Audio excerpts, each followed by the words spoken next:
Serie B-Win. Tutti i colori della passione.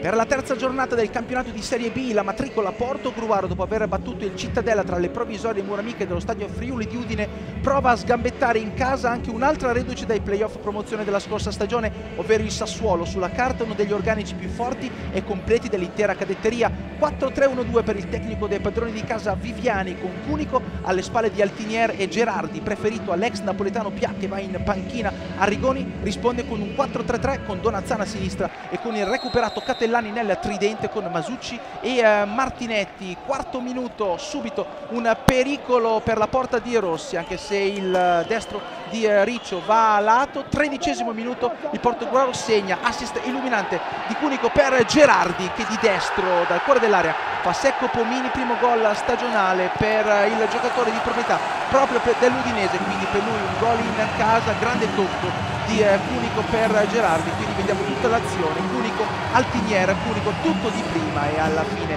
Gerardi non dà scampo al portiere del Sassuolo. Sassuolo risponde solo al 28° con questo sinistro centrale da parte di Martinetti. Nessun problema per Francesco Rossi, sono 10 tifosi, 10 quelli neroverdi accorsi al Friuli. Girata a lato di poco da parte di Paolo Bianco dopo questa mischia, dove il Portogruaro protesta per un contatto tra Polenghi e Rossi che non è irregolare secondo l'arbitro Ciampi di Roma. Azione comunque da rivedere. Al 43° ci prova Catellani, sinistro sopra la traversa, occasione però ghiotta per gli ospiti. Va Martinetti in aria, si scontra con il portiere Rossi che rimane a terra. C'è l'autosgambetto di Martinetti, quindi non c'è assolutamente fallo. 48° in pieno recupero sinistro di Delia che fa, come si suol dire, la barba al palo. Pomini si salva, via alla ripresa, calcio d'inizio del Portogruaro. Arrigoni un po' preoccupato. Terzo minuto, padroni di casa pericolosi con Altinier,